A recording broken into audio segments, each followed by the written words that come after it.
life, every day, late at night, not okay.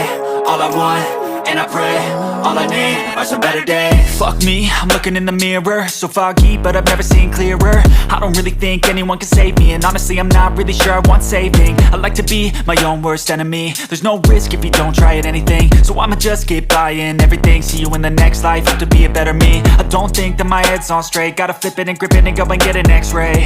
What's wrong with me? I just feel weight pushing on my chest and it squeezes till I suffocate. Better change my mindset, meditate. It's pretty cool that I'm alive and have better days. I could walk, see, hear